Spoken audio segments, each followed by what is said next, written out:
Hello दोस्तों, मैं आज लेकर आई हूँ नई कहानी पुराना कब्रिस्तान। पुराना कब्रिस्तान भूतिया हिंदी कहानी।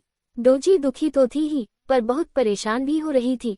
अंशर की डेथ हो गई है मगर और उनका ग्रेवयार्ड भी बहुत दूर है, और इस लॉकडाउन और कोरोना के चक्कर में वहां तक जा भी नहीं पा रहे हैं। कोई सगा संबंधी भी नहीं आ पाया। सरकार ने तो 20 लोगों को तो अलाउ किया है, पर मुश्किल से आस पड़ोस के ही 8-10 लोग ही आ पाए हैं जो उनके फैमिली फ्रेंड थे। सोनी, माइक, रोज, जोजेफ, चेरी, डॉन, सिल्लू, बिलेली और फादर कॉपिन का इंतजाम तो हो गया। टोनी ने उसे मंगवा लिया था, पर कोई साधन नहीं था जिससे कब्रिस्तान तक पहुंचा जाए। तो उन्होंने सोचा पास में जो कब्रिस्तान है उसी में ले जाया जाए, पर फादर ने मना कर दिया। तो सोनी और माइक कहते हैं, फादर आखिर क्या रहस्य है उस कब्रिस्तान का? हम भी बचपन से देखते आए हैं, वहां जाना मना है, कोई भी वहां नहीं आता जाता। आखिर क्या कारण है? फादर ने कहा कि वह कब्रिस्तान भूतिया है, वहां पर जिसे भी दफनाया जाता है उसकी सोल को कभी भी शांति नहीं मिलती है। उस कब्रिस्तान को इसीलिए बंद किया गया था। करीब 100 साल पहले वहां की आत्माओं ने बहुत तबाही मचाई थी, तो सभी कब्रों पर होली वाटर डालकर उसके गेट पर लॉक लगाकर उसे भी क्रूस के साथ अभिमंत्रित करके बांध दिया था, जिससे कि वह बाहर नहीं निकल सके। डोजी कहती है, पर फादर हम कब तक अंशर को ऐसे रखेंगे? कुछ तो करना ही पड़ेगा। हमने पुलिस को भी फोन लगाया था तो वो भी यही बोली, जब तुम्हारे एरिया में कब्रिस्तान है तो दूर क्यों जा रहे हो? हम कोई साधन नहीं भेजेंगे। अब आप ही बताए फादर, अब हम क्या करें? .you पर मैं इसमें तुम्हारी कोई मदद नहीं कर सकता। माइक और सोनी बोला, फादर अंशर को तो सोचो, वह कब तक ऐसे रखेगा? तो फादर कुछ सोचते हैं और कहते हैं, ठीक है, पर मैं जो कहूँगा वही करना, अपनी मर्जी से कुछ नहीं करना। सब एक साथ कहते हैं, जी फादर। डोजी रोने लग जाती है। डोजी और अंशर शहर में एक बस्ती में रहते थे। अंशर एक दुकान में काम करता था और डोजी घर से ही सिलाई का काम करती थी। दोनों की गृहस्थी अच्छी चल रही थी। दोनों की शादी को 10 साल हो गए थे, पर उनका कोई बच्चा नहीं था। फिर भी दोनों खुश थे, अपनी लाइफ को मस्ती में जीते थे। अंशर मिलनसार था, सबसे उसकी दोस्ती थी, पर उसे शराब पीने की बुरी आदत थी। इसी एक वजह से उसका डोजी से झगड़ा भी होता रहता था। अंशर को शराब की आदत तो थी, पर अब वो उसकी जरूरत बन गई थी। अब जब से लॉकडाउन लगा दोनों का काम छूट गया था, पर उनकी बचत इतनी थी कि आसानी से काम चल रहा था।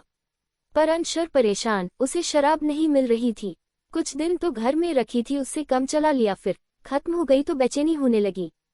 और एक दिन पड़ोसी ने बताया कि कोई बेच रहा है, तो अंशर वहां से दुगने दामों में ले आया, पर वह जहरीली थी और उसने अंशर की जान ही ले ली।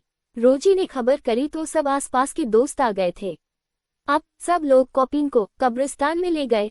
फादर ने सबको एक एक क्रॉस दिया कि इसे सब गले में डाल लो। तो सोनी कहता है, फादर मेरे पास तो है। तो फादर कहते हैं, मैं जानता हूँ माय सन, ये सब नहीं पहना होगा, पर ये दूसरी चीज है, और चुपचाप पहन लो और मैं जो कहूँ वही करना, बिल्कुल भी सवाल मत करना, बहस मत करना। जी फादर, सब कहते हैं। वे लोग कब्रिस्तान पहुंच गए। बहुत ही डरावना लग रहा था, मगर सब कुछ शांत लग रहा था।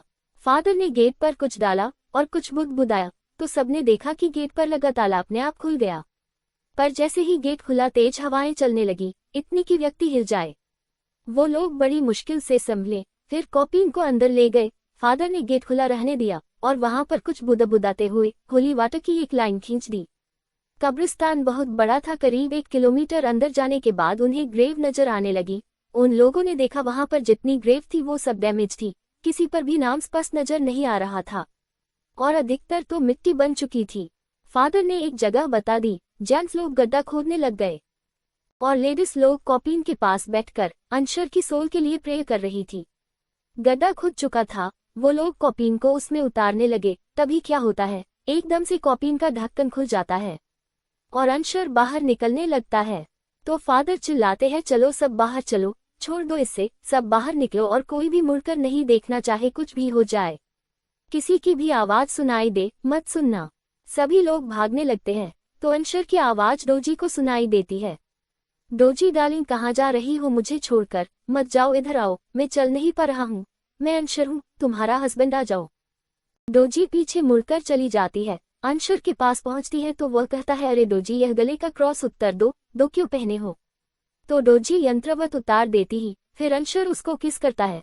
उसका मुंह बहुत बड़ा हो जाता है और वह डोजी का मुंह गर्दन तक भरकर खा जाता है। पल भर में ही डोजी का काम खत्म। फिर अंशर डॉन और सोनी के पास पहुंचता है और कहता है, अरे फ्रेंड लोग, तुम क्यों भाग रहा है? ये अपुन है, तुम्हारा फ्रेंड। अपुन जिंदा है, फिर से मस्ती करेगा और दारू पिएगा। तो दोनों रुक जाते हैं।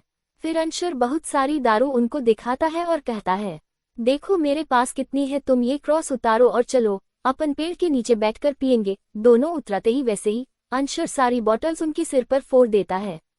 अगर आपको हमारी ये पुराना कब्रिस्तान की कहानी पसंद आई होगी तो हमारे चैनल को सब्सक्राइब, लाइक, कमेंट और शेयर जरूर करें। धन्यवाद।